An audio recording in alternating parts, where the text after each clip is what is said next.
할렐루야. 하나님의 은혜가 우리 가운데 함께하기를 예수의 이름으로 축원합니다. 우리 함께 인사하겠습니다. 반갑습니다. 환영합니다. 사랑합니다. 축복합니다. 오늘은 앞서 우리 장로님께서 기도하실 때 말씀하셨던 것처럼 3일 만세운동이 있던 그 107년 되는 해입니다. 민족이 큰 어려움이 있고 주권이 빼앗기고 신사참배를 강요하고 살아가는데 큰 위기 가운데 있었을 때, 그때요 민족 대표라고 하는 33명 중에 우리 기독교인이 16명이었었고, 만세운동을 할 때 그 교회를, 그리고 미션 스쿨을, 그리고 믿는 사람들이 또 중심이 되어 조직적으로 이 일을 기획했고 만세운동을 시작을 했습니다. 그러면서 그들이 하나님께서 함께하는, 하나님께서 보호하는 이 나라를 지켜달라고 대안의 독립을 외치면서 하나님 앞에 그분의 도움을 간구하는 시간을 가졌습니다. 미리 말씀드리지만 오늘 설교가 끝난 다음에 우리가 마지막 찬양을 하잖아요. 주보에는 519장 옳은 길 따르라 의의 길을, 그 찬양을 하려고 했는데 찬양을 좀 바꾸려고 합니다. 천부의 의지 없어서 그 찬송가 있잖아요. 그 찬송가에 그 가사를 좀 바꾼 게 있어요. 우리가 알고 있는 애국가입니다. 동해물과 백두산이 마르고 닳도록 하나님이 보호하사. 원래 이 곡이 우리나라 개신교에 처음으로 찬송가집이 발행되는데 12곡이 실려요. 그 12곡 중에 한 곡이 이 곡이에요. 그리고 이것이 이제 민족을 대표하고 나라의 국가가 되어가지고 애국가로 불려지는데요. 원래는 하나님이 보호하사, 근데 80년대를 거치면서 하느님이 보호하사 이렇게 좀 가사가 바뀌었어요. 그러나 원래 이 노래가 시작되었었을 때, 그리고 독립을 꿈꾸면서 우리 독립군들이 이 노래를 불렀을 때는 하나님이 보호하사예요. 그래서 오늘 설교를 끝나고 3일 주일을 맞이해서 이 찬양으로 다 같이 일어나셔서 부르려고 합니다. 나라가 위기에 있었을 때, 세상이 어두워졌을 때 믿는 자들은 침묵하면 안 돼요. 그러면 세상은 더욱더 어둠의 때를 맞이하게 됩니다. 우리는 빛과 소금이라고 예수님께서 말씀해 주셨습니다. 소금이 그 맛을 잃으면 세상은 더욱더 썩어져 가고 그 소금은 밖에 버려져 밟힐 뿐입니다. 빛을 발하지 않으면 어둠이 왕성하게 활동하게 됩니다. 세상이 어두워지는 건 그 세상의 어둠이 더욱더 가중되기 때문에 그런 것이 아니라 빛을 보지 못하기 때문에 그래요. 믿는 사람들이 깨어서 빛을 보이고 진리를 선포하고 하나님의 선한 뜻이 우리 삶의 모습으로 어떻게 증거되는지를 잃어버리지 아니하고 나타낸다고 하면 썩어져가는 세상에 소망이 있게 됩니다. 믿는 사람들이 일어나야 돼요. 오늘 본문에 보면 사방이 믿지 아니하는 사람들이 득세하고 악한 자의 결정이 정답인 것처럼 여겨지고 사람들이 그에게 눈치를 보고 머리를 조아리고 이미 이제 더 이상 선한 것은 나타날 수 없다라고 포기할 시점에 믿는 사람들이 결단하고 움직이는 장면이 나옵니다. 비록 악이 득세한다 할지라도 믿는 사람들이 결단하고 움직이면은요, 하나님께서 그들을 통하여 일하시기 때문에 역사는 나타나게 되어 있어요. 어느 순간에서든지 하나님은 믿는 자를 반드시 지킵니다. 사람들이 그렇게 반문할 수 있겠죠. 스데반은 돌에 맞아 죽은 거 아닙니까? 그때 왜 하나님께서 그를 지키지 않았습니까? 하나님은 지켰어요. 그의 믿음을 지킨 거예요. 성경에 보면 나봇이라는 사람이 있습니다. 그는 말씀대로 살아가려고 했습니다. 그런데 이웃에 던지는 돌에 의해서 죽게 돼요. 그리고 그 모든 것을 꾸민 자는 악한 왕 아합의 아내 이세벨이 꾸민 거예요. 그는 말씀을 지켰는데 죽은 거 아닙니까? 아니요, 하나님이 지켰어요. 그의 믿음을 지켰고 정말 그가 얻게 됐던 영원한 소유라고 하는 그 포도원을 그가 죽은 다음에도 많은 시간이 흘렀어도 성경은 그것은 빼앗은 아합의 포도원이라고 성경이 기록하지 않아요. 나봇의 포도원이라고 되어 있어요. 근데 왜 죽습니까? 그들의 믿음만 지키고 그들은 순교한 거 아닙니까? 때로는 새로운 시대를 열기 위해서 하나님이 순교의 피를 원하실 때가 있어요. 새로운 생명을 가지고 와야 되기 때문에 그래요. 이 땅을 죄에서 물리치고 영원한 하나님의 나라를 주시기 위해요. 예수의 생명의 피가 필요한 것처럼 우리 초대교회 때 수많은 우리의 믿음의 선진들이 피를 흘렸습니다. 그러나 하나님은 그들의 믿음을 지켜줬고 그들의 흘린 피가 성교 한국이라는 놀라운 이름을 우리나라에게 가지고 왔어요. 근데 요즘 보면 다시 악한 이들이 득세하는 것 같아요. 언론이나 매체를 보나 영화를 보나 이상한 사상들이 우리에게 얘기를 합니다. 왜 그럴까요? 시대가 지나서 더욱더 이 악한 자들이 교묘하게 활동하기 때문에 아니요. 교회가 빛을 잃어서 그래요. 그러나 언제든지 교회가 정신 차리고 믿음으로써 결단하고 움직이면 하나님은 그 교회를 통해서 다시 한번 이 땅에 하나님의 은혜의 강물을 흘러보냅니다. 에스겔서에 보면 나라는 망했고 이제 모든 것이 끝났다 생각했었을 때 하나님이 성전에서 물이 나오게 하여 온 세상을 덮어 다시 살아나게 만듭니다. 하나님께서 다윗에게 약속을 하나 줬어요. 아무리 나라가 잘못된다 할지라도 주변의 적들이 강하다 할지라도 나라가 위기의 순간에 놓여 있는다 할지라도 너의 자손이 정신 차리고 예배자로서 우뚝 서게 된다고 하며 그의 모습 때문에 다시 한번 나라는 하나님의 은혜를 경험하게 될 것이다. 이것은 우리에게도 동일하게 적용되는 거예요. 어떤 시대든지 실제로 일제시대 때 그때 초대교회 사람들은 믿음 지키려고 끝까지 하나님만을 의지했잖아요. 그 나라의 주권도 빼앗겼지만 교회가 살아나고 움직이면 그 시대에는 소망이 있게 됩니다. 이번 시대도 마찬가지예요. 교회가 깨어있으면 돼요. 세상의 문제는요, 예수 믿는 사람들이 적기 때문에 문제가 된 게 아니에요. 오히려 예수를 제대로 믿지 않는 사람들이 너무나 많아서 문제예요. 그러나 예수 믿는 사람들이 정말 신앙을 회복하고 결단하고 믿음으로 움직이면 그의 삶도 달라지지만 그가 속한 세상도 바뀔 수가 있는 것입니다. 오늘 본문에는 악한 자가 왕위를 차지합니다. 그의 이름이 아달랴예요. 원래 남유다는 다윗의 자손들이 왕으로서 계속 이어집니다.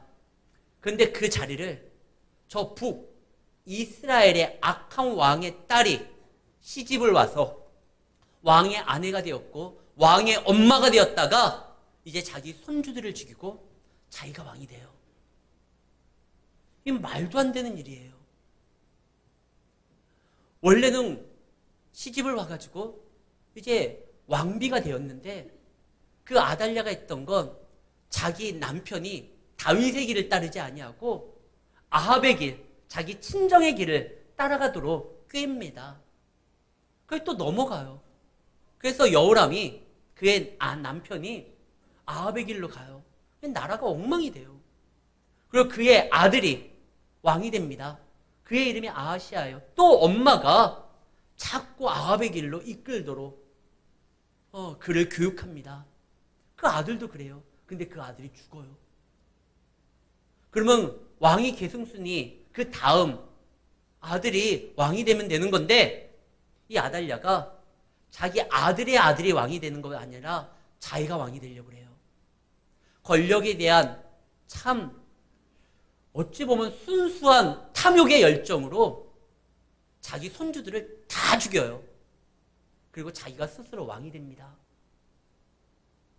근데 어떻게 아무리 왕이 되겠다고 손주들을 죽입니까? 형제들을 죽이고 왕이 된 사람들은 역사적으로 종종 나와요.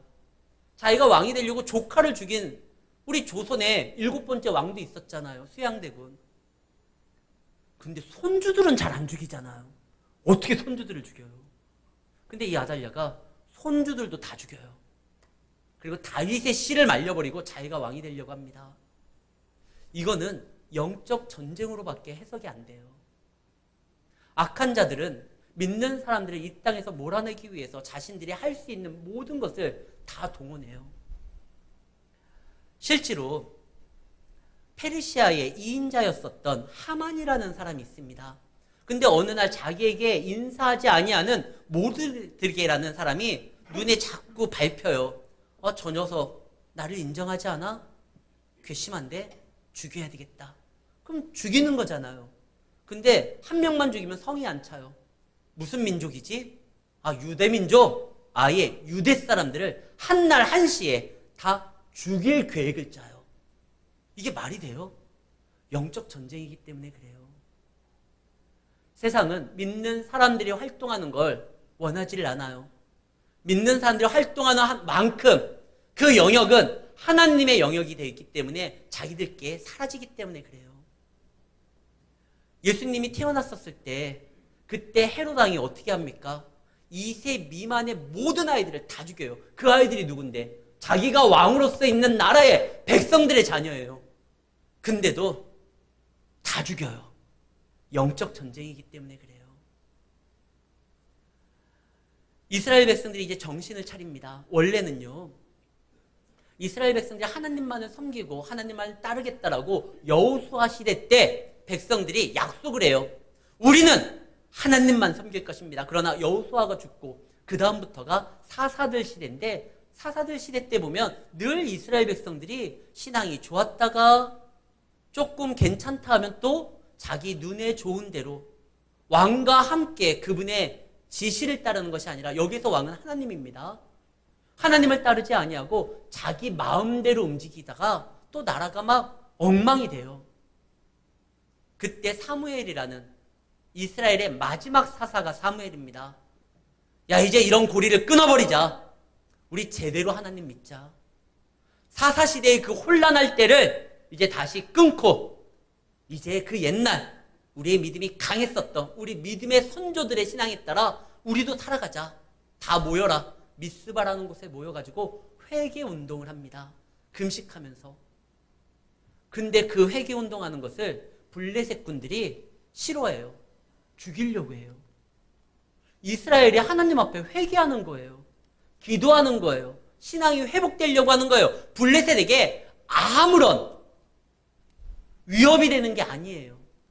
블레셋 영토를 침공하거나 저들의 것을 빼앗으려고 준비하는 게 아니라 기도하려고 모인 거예요.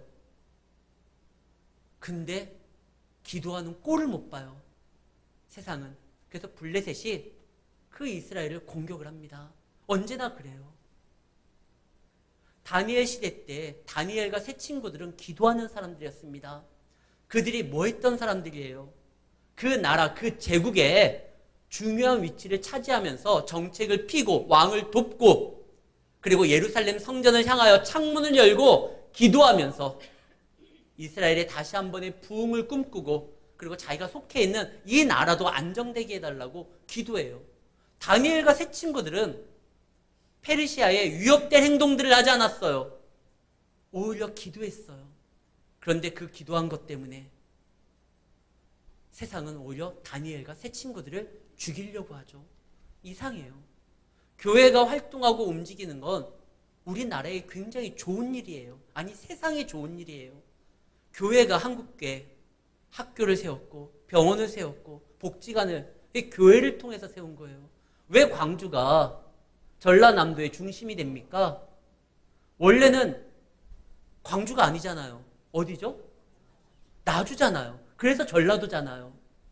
나주와 전주해가지고 그래서 전라도예요.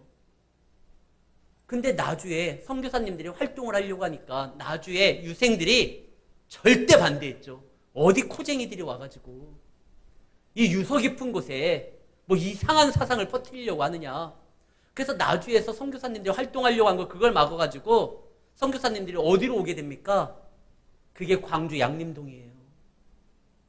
그래서 광주에 기독교 병원이 세워지고 기독교 학교가 세워지고 기독교 복지 기관이 세워지고, 그래서 선교사님들의 또한 찬양하기 위해서 음악을 접해야 되니까 예술이 이 광주 양림동을 시작으로 시작된 거 아닙니까?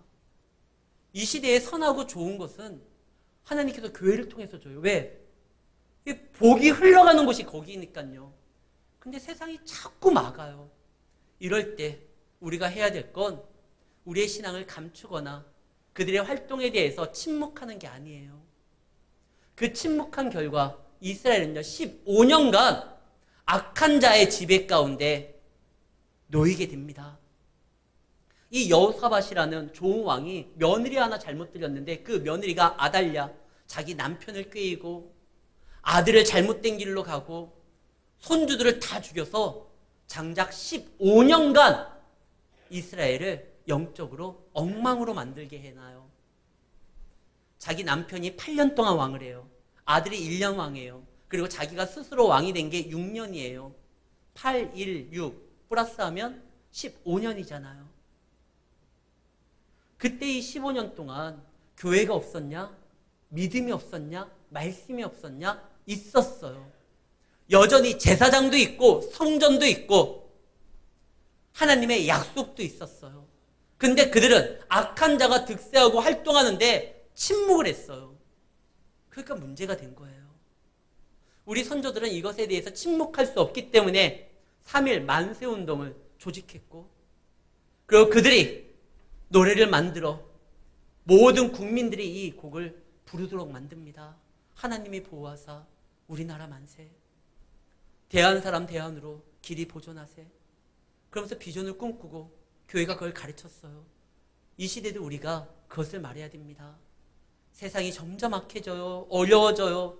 TV만 틀면 뭐 샤머니즘이 마치 무슨 과학이고 우리나라의 전통인 것처럼 다가와요.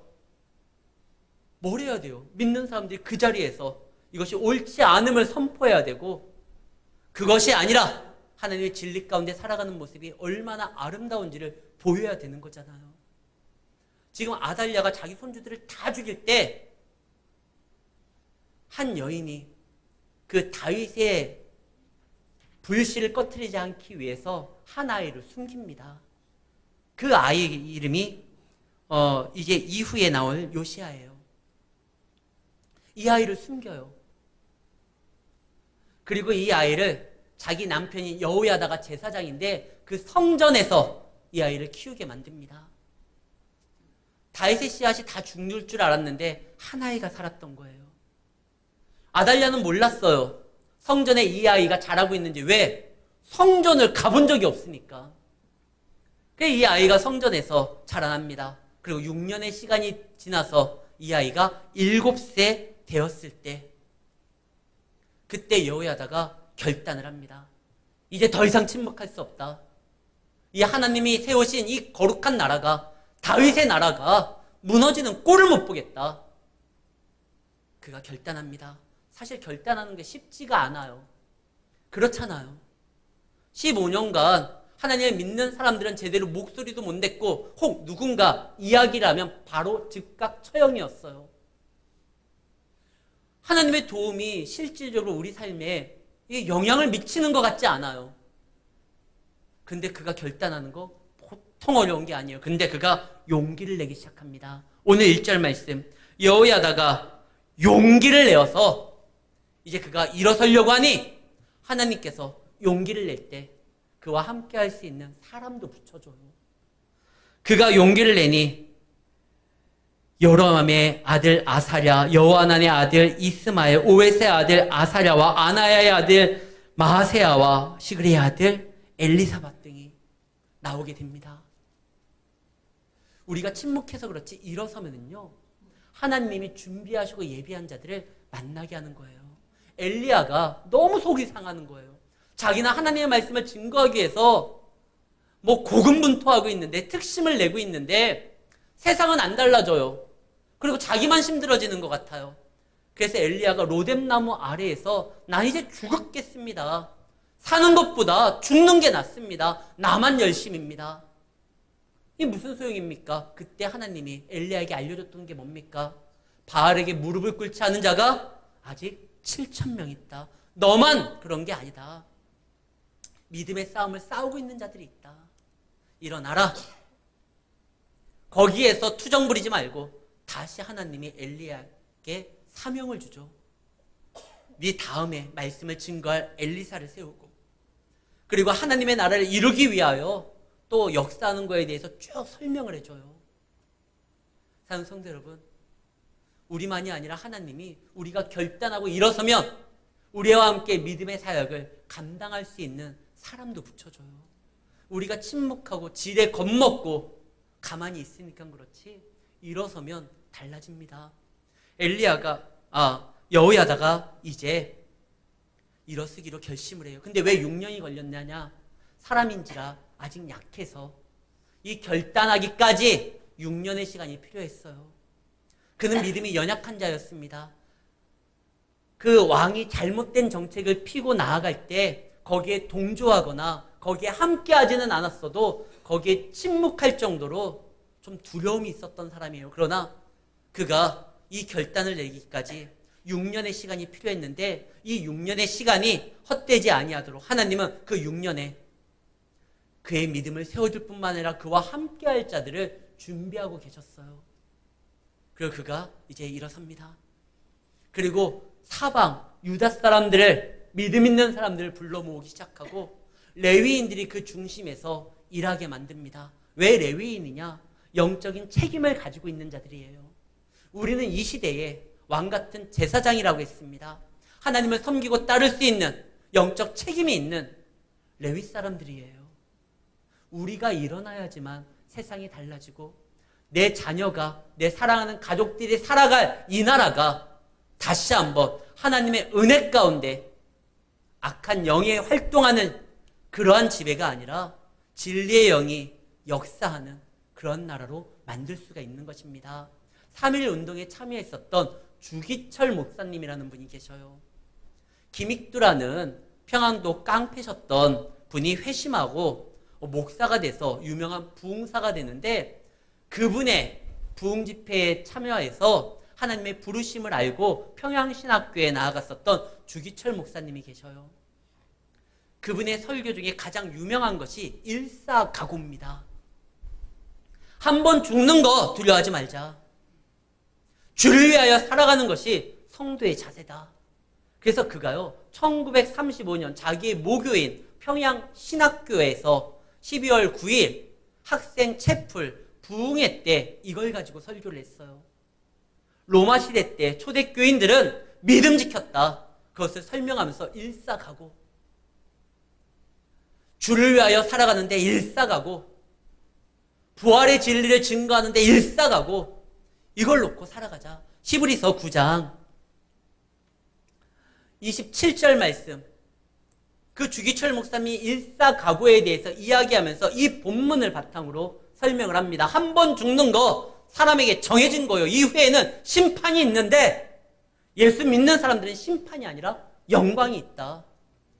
이거 두려워하지 말자. 실제로 그는 신사참배를 반대하다가 1940년 옥에 갇히고 독립되기 1년 전 44년에 옥중에서 순교하게 됩니다. 그러나 그는 타협하지 않았어요.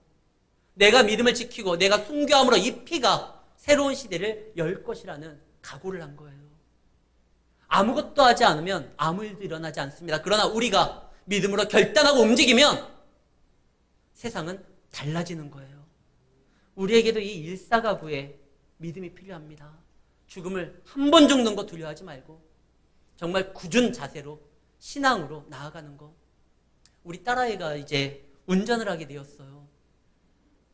그래서 뒤에다가 아이가 조심해야 되니까 초보 운전 이렇게 뒤에다 붙이려고 했는데, 생각해보니까 오히려 초보 운전이라고 쓰면 사람들이 오히려 막 깔볼 것 같아요.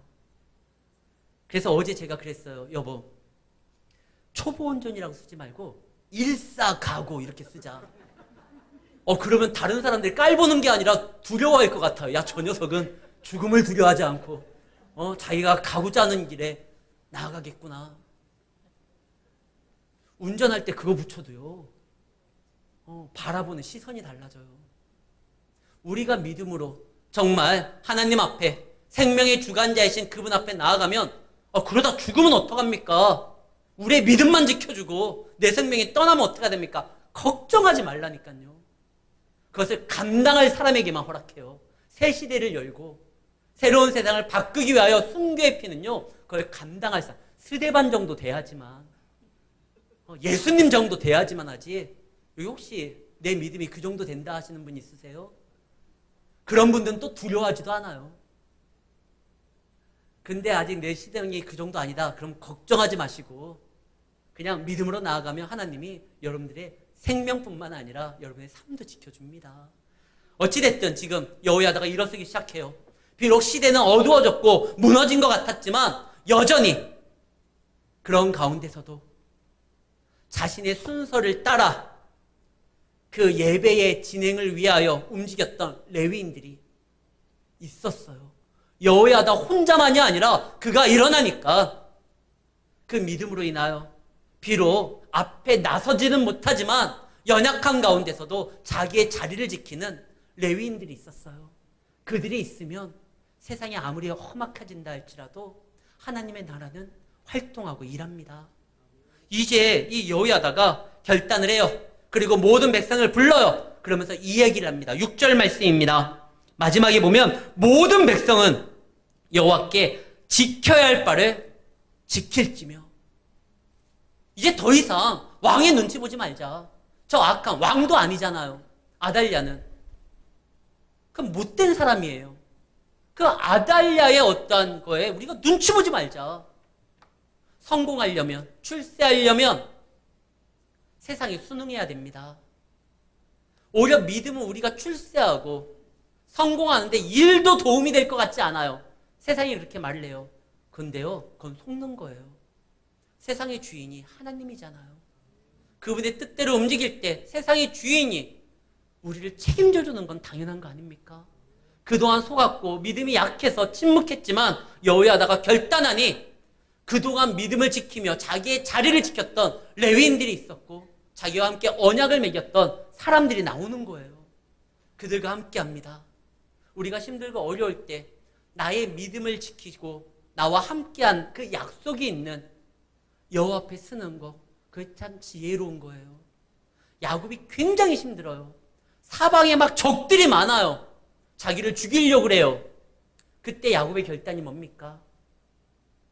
나를 만나 주셨던, 나에게 말씀을 주셨던 여호와께로 돌아가자.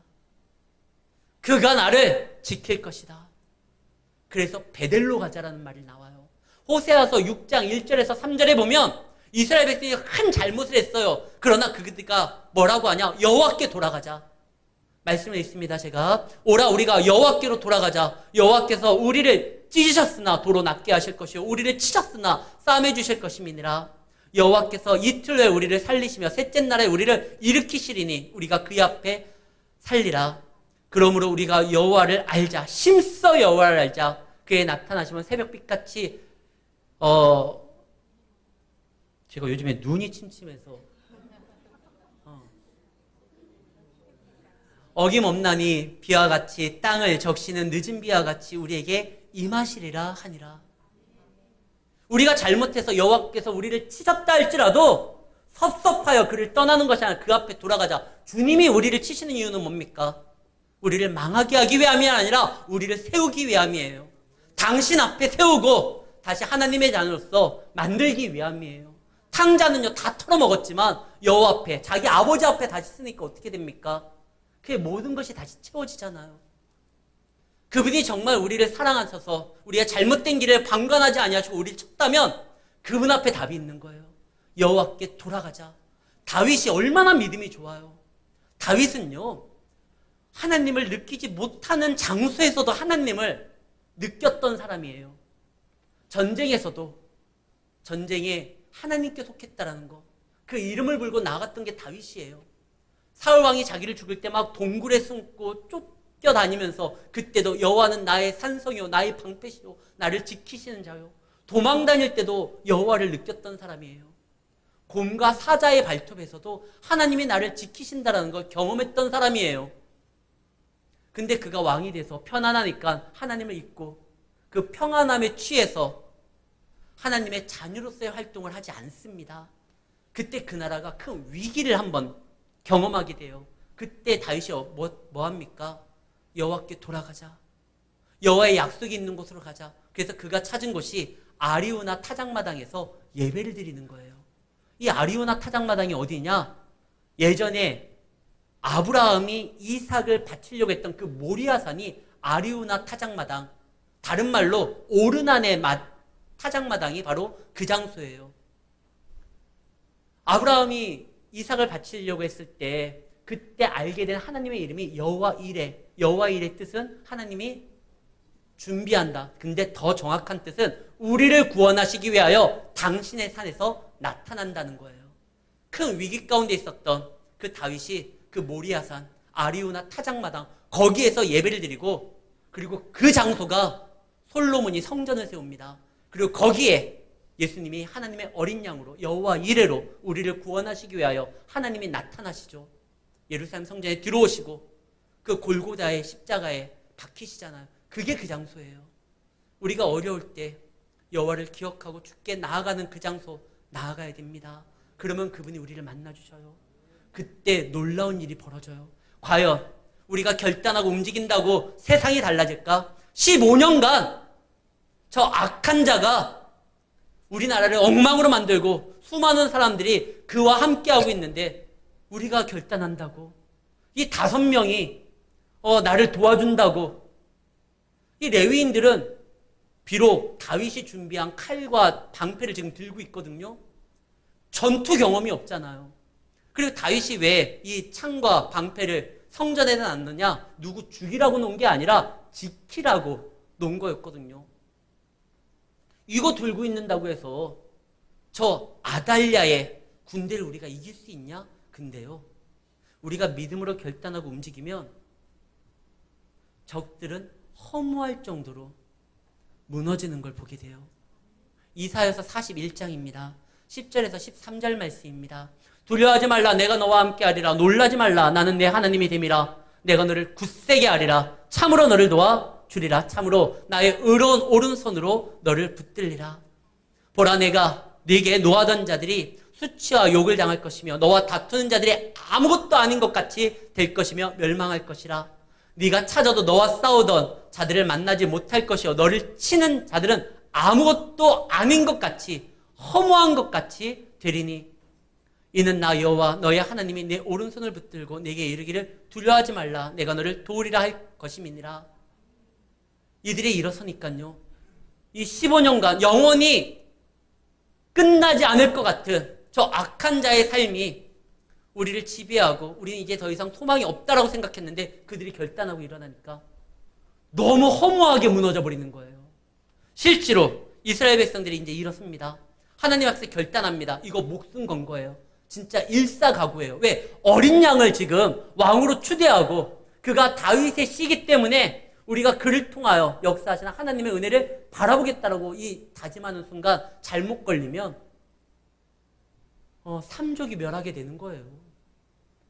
그냥 끝장나는 거잖아요. 아달랴는 오랫동안 이방의 공주로서 그 통치의 경험을 어려서부터 배웠던 자고, 실제로 이스라엘에 와가지고 시집 와가지고 자기 남편 왕과 함께 나라를 경영했었던 경험이 있어요. 그런데 지금 자기들이 세우는 왕은 7살짜리예요. 얘가 뭘 할 수 있겠어? 얘가 군대도 없어요. 근데 왕이여 만세수 하소서 기름을 붓고 율법책을 쥐어주고 이제 모르겠다. 우리는 결단하고 하나님께 나아가니 당신이 이루어 주소서. 근데 그 아달랴가 너무 쉽게 무너져요.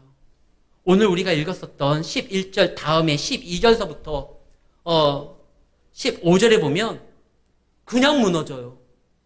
이게 말이 될까? 우리가 그동안 두려워서 떨었었던 그들보다 우리와 함께하는 하나님이 더 강하십니다. 이스라엘 백성들이 여리고를 점령할 때 여리고는 무너질 것 같지 않아요. 얼마나 튼튼하게 만들었는데, 그러나 그들이 하나님의 말씀을 바라보며 결단하며 그 명령에 쫓아 하루에 한 바퀴씩 돌 때, 마지막 7바퀴를 돌고 고함을 칠 때 무너질 거 아니었던 그 여리고성이 너무나 허망하게 무너져요. 지금 우리가 세상이 악한다는 이야기를 하지 말고 믿음으로써 결단하고 움직이시길 바랍니다. 교회는 단 한 번도 2000년 역사 동안 교회가 무너질 때가 외부의 세력이 강할 때 무너진 게 아니에요.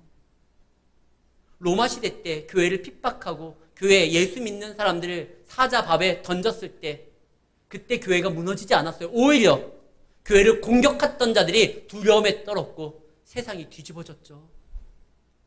교회는 침묵할 때 무너져요. 교회는 믿음이 사라질 때 무너져요. 그러나 교회가 정신을 차리면 여전히 이 세대도 교회를 통하여 소망이 있게 됩니다. 이것이 하나님이 우리에게 주신 약속이에요.